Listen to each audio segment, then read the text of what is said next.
Estamos con la diputada Mildred Ávila Vera, diputada federal por Quintana Roo. Pues vamos a hacer con ella rápidamente un balance de estos primeros 3, 4 meses de trabajo legislativo. Mildred, que nos digas, pues fue un periodo pues corto pero muy intenso, sobre todo en materia de reformas constitucionales que ya nos habían adelantado desde febrero con las iniciativas enviadas por el presidente López Obrador en su momento y que se le dio continuidad ahora. Pero fue un trabajo pues intenso, porque no solamente fueron esas veintitantas iniciativas constitucionales enviadas por López Obrador, sino otras que se fueron sumando. Así es, bueno, desde el 1 de septiembre que tomamos protesta como diputadas de esta 66ª legislatura en la Cámara de Diputados, pues ha sido muy intenso. La primera reforma constitucional pues fue acabar con los privilegios en el Poder Judicial. Y bueno, pues fue esta reforma al Poder Judicial que ha sido histórica, debatida, pero que al final pues ese voto de confianza que nos otorgó el pueblo de México pues nos dio la seguridad y la confianza para pues aprobarla con esa mayoría constitucional contundente. Y bueno, pues de ahí se desprendieron otras reformas. En el caso del Poder Judicial, las leyes secundarias para aplicar todo lo que se reformó a rango constitucional, que recientemente lo hicimos en este mes. Y pues como bien dices, 30 diferentes reformas, en donde pues más de 23 reformas fueron constitucionales. En esas reformas constitucionales podemos enmarcar, pues subir a rango constitucional una reforma como es la ley al bienestar animal, por ejemplo, para no violentar y garantizar también, pues como seres sintientes con sus derechos. Está la reforma a los pueblos originarios y afromexicanos. Esta reforma que para mí es histórica también, importante, porque pues han sido muchos años de lucha por las causas de las mujeres, y es esta reforma por la igualdad sustantiva, en donde pues se garantiza en esta reforma constitucional que no solamente es de derecho, sino también de hecho el tema de la igualdad, en donde pues sea igualdad de oportunidades salariales, en donde se garanticen mecanismos, porque después aprobamos pues leyes secundarias a esta reforma constitucional que involucran a una serie de instituciones de la administración y también de los diferentes poderes, en donde ya queda en las leyes secundarias pues ya mecanismos importantes que garanticen la igualdad, la seguridad, pero sobre todo la protección a las mujeres. Y están el fortalecimiento, por ejemplo, de los centros de justicia, tener además estas unidades especializadas en donde pues se garantice la protección a las mujeres, estas órdenes de protección que pues sean fáciles de obtener, que no sea tanta burocracia para que las mujeres logren alcanzar pues estos mecanismos que garanticen su seguridad, su protección, porque no solamente es a las mujeres, es también a las niñas y a los niños. Como lo dijo nuestra presidenta en diferentes momentos en la campaña, ahora los agresores son ellos quienes tienen que salir de casa, ya no las mujeres para buscar resguardarse, sino los agresores tienen que salir de casa y las mujeres quedarse con sus familias. Están otras... ¿Y las agresoras? También. También. Digo, porque se puede dar también el asunto. Si estamos hablando de igualdad, de equidad, pues aunque se entiende que hay la prioridad es la protección de la mujer, pues también se puede dar Sí se puede dar. Indudablemente es proteger pues a todas las personas. Sin embargo, cuando tú revisas las estadísticas, el porcentaje mucho más amplio es de hombres agresores. Porque además, cuando hablamos del tema de las agresiones, esas agresiones han generado una serie de situaciones que atentan no solamente contra la dignidad de las mujeres, sino también que ponen en riesgo la vida de las mujeres, o que ha generado muchas pérdidas, y es lo que hoy llamamos, porque tiene un nombre, el feminicidio, que muchas veces por ser mujer o la violencia ha escalado tanto que ha generado, y lo tenemos en Quintana Roo, por ejemplo. No basta decir que pasó en un lugar lejano. En los últimos 2 años, por ejemplo, han habido 2 agresiones con gasolina, por ejemplo, con sustancias corrosivas, en donde han cobrado la vida pues de mujeres. Y eso es una manera de no solamente de atentar contra contra la dignidad de las mujeres o la violencia física, emocional, sino que además pues ha cobrado la vida de mujeres, ¿no? Y de esa violencia es la que hablamos. Yo te quiero comentar que el delito más recurrente en el país pues es el robo. Y después del robo, el delito más recurrente es la violencia familiar. Entonces, y solo basta conocer de las llamadas al 911, de cuántas mujeres han pedido pues auxilio, protección, seguridad, y que pues hay un gran trabajo, no solamente desde la parte de la seguridad ciudadana, en donde hayan más patrullas, en donde hayan más policías, sino también hacer esta parte de reestructurar, de cambiar, de construir espacios de resolución de conflictos, de armonía, de paz, de mostrar modelos de convivencia familiar para evitar que la violencia siga pues lacerando la vida de tantas personas. En la práctica, sí están funcionando estas leyes, porque luego nos podemos encontrar con que el agente del Ministerio Público o el juez pudiera influir sus creencias personales y bloquear y afectar a la víctima. Dentro de esta legislación o de estas reformas también se tomó en cuenta eso, de sancionar a los funcionarios que pudieran también privilegiar su percepción personal sobre los hechos y afectar a la víctima. Indudablemente, cada persona actuamos desde nuestros valores, nuestros principios, nuestra educación, no solamente académica, sino nuestra educación de familia, ¿no? Y pues cuando hablamos o cuando tomamos decisiones, pues influye pues todo lo que hemos vivido y aprendido pues desde la familia. Quedó en la reforma constitucional que los juzgadores tendrán que aplicar en las diferentes instancias, legislar con perspectiva de género. Y quiero poner un ejemplo. Hemos escuchado mucho la violencia vicaria. Actualmente 10 estados han legislado en el tema de la violencia vicaria. ¿Y qué es la violencia vicaria? Pues cuando un agresor usa a los hijos, a las hijas, para causarle daño, dolor, para separar a los hijos de la mamá. Muchas veces, pues la ley dice las edades en cuanto a que los niños y las niñas ya puedan decidir con quién vivir, pero en la mayoría de las veces, pues todavía no están en esa edad y se deja de ver por parte de los agresores privilegiar el interés del niño, ¿no? Estos derechos que tienen los niños, el interés superior de la niñez, que es importante que los juzgadores, los administradores de justicia, pues lo tengan en la mesa. Pero la perspectiva de género no va a venir solita, sino se... ¿Crees que desde tu punto de vista, como una persona, como una mujer que se ha especializado o que tiene un amplio conocimiento ya en estos temas, haga falta todavía más reformas que protejan aún mejor a las mujeres?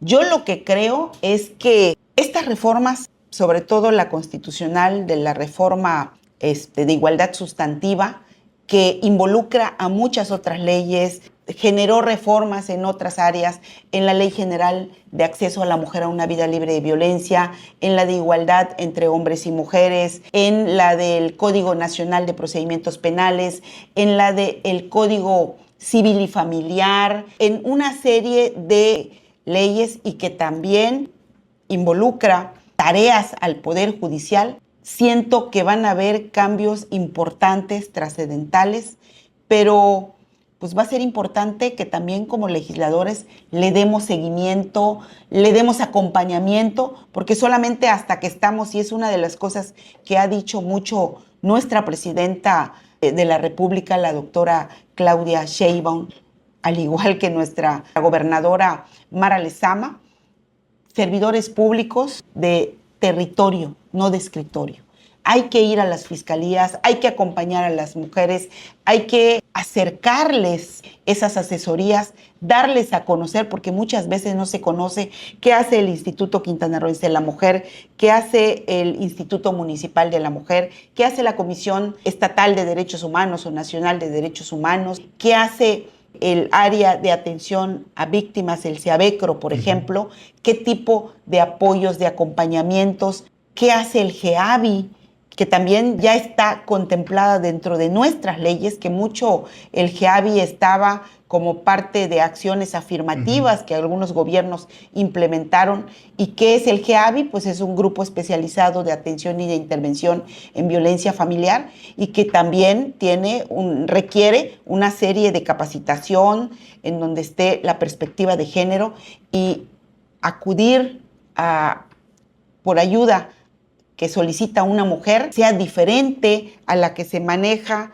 con narcomenudeo, narcotráfico, trata de personas, que es otro perfil de atención pues a las mismas personas, que consideren que hay niños, familias. Después de esta reforma constitucional y de las leyes secundarias, pues ya ir implementando pues cada mecanismo que garantice el fortalecimiento de esas instituciones para el apoyo a las mujeres y sobre todo a la violencia, porque no es suficiente iluminar un edificio, colocarse un moño naranja y decir que se celebra el Día Internacional de Erradicación de la Violencia contra las Mujeres, y después de que todo este protocolo se hace, que es una conmemoración que nos invita a la reflexión, no funciona si no hay mecanismos que garanticen la confianza, la seguridad, que las mujeres denuncien y que sepan que van a estar seguras, ¿sí? Porque es inaceptable que muchas veces el lugar más inseguro de las mujeres sea su propia su casa. casa. ¿Qué se puede hacer para que aprovechen este nuevo contexto legal que los beneficia? Porque muy probablemente la mayoría desconozca ya la existencia de estas leyes y sobre todo cómo pueden ser beneficiadas con ellas. Mira, yo lo que creo es que hay cambios importantes en la administración, porque también hicimos cambios en la ley orgánica de organismos que desaparecieron el nombre y que las atribuciones se van a otras instituciones, y en ese sentido se crea o se sustituye el Instituto Nacional de las Mujeres por la Secretaría de las Mujeres. Y la Secretaría de las Mujeres es una secretaría que con estos cambios legislativos se robustece para que pueda tener injerencia y que pueda generar todos estos mecanismos que garanticen ese acompañamiento, ese trabajo, que estén también en territorio,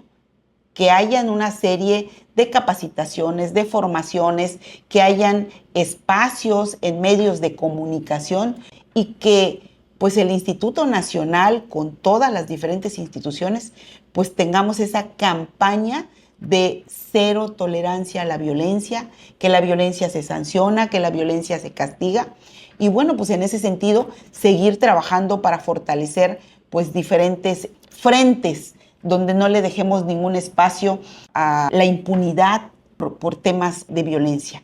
Y con esto también te comparto que una de las iniciativas que ya está en la Cámara y que es una propuesta que encabezo con el diputado Humberto Aldana, que es la de incluir en la Ley de Prevención del Delito, Ley Federal de Prevención del Delito, incluir la violencia familiar, sobre todo porque es uno de los delitos, después del robo, más frecuentes que denuncia la gente y que hay una gran cifra negra porque una es la llamada y otra es pues el que ya vayan a una fiscalía, a un ministerial a darle seguimiento. Y que se están fortaleciendo pues muchas áreas como son los centros de justicia, como son las fiscalías especializadas de atención a la mujer. Y yo creo que pues en este año uno de los grandes planteamientos en todo el debate es también fortalecerlos con recursos para que haya personal. Recientemente estuve en la fiscalía por un caso de una víctima y decían, bueno, pues vamos a hacer una revisión del expediente y hay algo que se está haciendo que siento que es muy importante para revisar muchos de los casos y es este análisis de contexto, el tener todo el expediente y revisar cómo se ha ido atendiendo, dándole seguimiento y bueno, buscar cómo fortalecer para poder judicializar, por ejemplo, las carpetas, ¿no? ¿Qué le falta? que hay que cumplir. A veces son pues estos dictámenes médicos, son estos peritajes y bueno, pues en la medida en que se estructure o se implemente cada acción para pues poder darle seguimiento y que con esto pues se sancione, se castigue y no haya impunidad para aquellos casos que no hay justicia para las mujeres. Y por otro lado, pues hacer un gran trabajo en el tema de prevención, porque hay que trabajar mucho en la prevención. Y en ese sentido, pues se han fortalecido también muchos programas. ¿Qué opinas de que mientras por un lado hay acciones o esfuerzos en ese sentido de proteger a las mujeres, incluso de promover la igualdad, la equidad, y que por otro lado haya voces como la de el dueño de TV Azteca, de Salinas Pliego, que da la instrucción a sus conductores de programas de televisión que ya no utilicen el lenguaje inclusivo? Pues yo creo que podría decir ignorancia de poder conocer y entender todo el contexto de la violencia, que pues quienes más están vulnerables ante eso son las mujeres y las niñas, los niños y los adolescentes. Es importante hacer esta reflexión porque antes solamente pues teníamos en la mesa la violencia física, psicológica, mental, patrimonial, en el contexto escolar, laboral, ¿no? Pero ahora han habido pues manifestaciones mucho más fuertes, diría yo, feas. No puedes concebir cómo haya una persona que con este tema del control, del machismo, del patriarcado, con decir eres mía y de nadie más, si no eres mía no es de nadie, te echo gasolina, te prendo, o como el caso de María Elena Ríos, la saxofonista oaxaqueña, que recientemente decían que había salido, consiguió salir de la cárcel y llevar su juicio fuera de la cárcel el agresor, cuando pues tú ves los daños, pero además el intento de feminicidio de una persona que le hace eso a una mujer.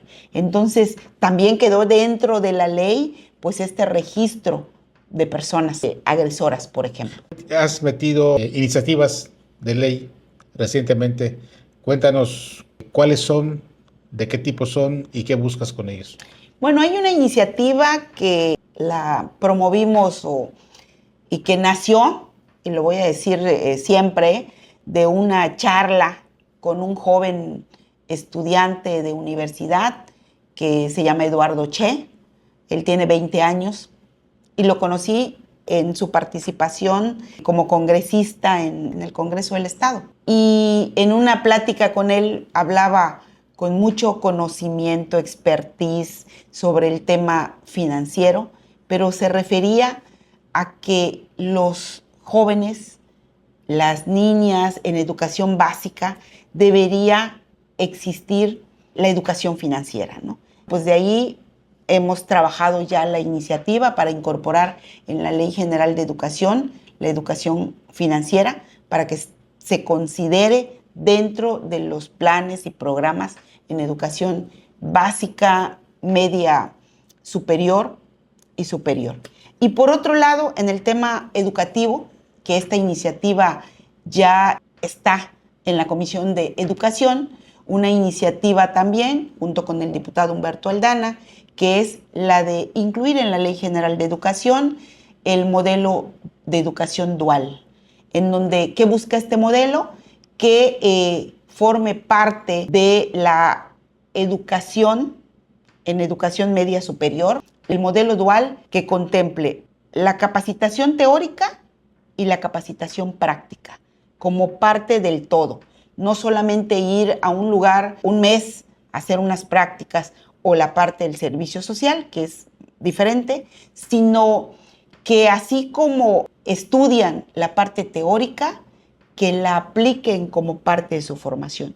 Y sobre todo que vivimos en un lugar turístico donde cada vez solicitan pues gente que se incorpore, que no continúa muchas veces o que estudia y trabaja Y en las escuelas de educación media superior, pues llevan talleres de turismo, de alimentos, de mecatrónica, todos estos talleres y donde pues pueda ser aplicable, que tengan parte teórico y parte práctico. Y viendo Cancún como el lugar turístico Quintana Roo, pues que los jóvenes que estudian turismo pues conozcan las diferentes áreas. Esto lo que busca es fortalecer la parte laboral de los jóvenes. Y no que muchas veces el joven termina la preparatoria y nunca hizo esta experiencia de lo teórico con lo práctico, y entonces pues hay muchos obstáculos para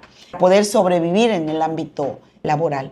La otra iniciativa es incluir en el Código de Procedimientos Penales el maltrato infantil a niñas, niños y adolescentes. Que sea un delito que esté de oficio, ¿sí? Y que se incorpore al Código Nacional Federal. Y también la otra, que esta ahora ya está lista, ya la firmamos, en el Código Nacional de Procedimientos Penales, que no tengan el beneficio de los procedimientos abreviados, los feminicidas y los violadores. Okay. Que no tengan ese beneficio para salir antes de la pena que le imponen como parte de la sanción por el delito que cometió. Sí, porque actualmente si la condena máxima fuese 10, 30 años, por ejemplo, con esta procedimiento abreviado, pues les dan 10 años y con un buen comportamiento salen en 3. Así es, así bueno, es. ¿Y qué sigue, Mildred? ¿Qué sigue para el 2025? ¿Qué sigue? Pues bueno, una de las tareas que hemos platicado desde la comisión, una de las comisiones de la que formo parte, que es la de igualdad de género, es trabajar de la mano con las legislaturas locales de todo el país, hacer un trabajo de comunicación articulado que permita que los estados, porque todas estas reformas constitucionales también tendrán, muchas de esas leyes que aprobamos, tendrán que armonizarse, tendrán que aterrizarse en el plano local.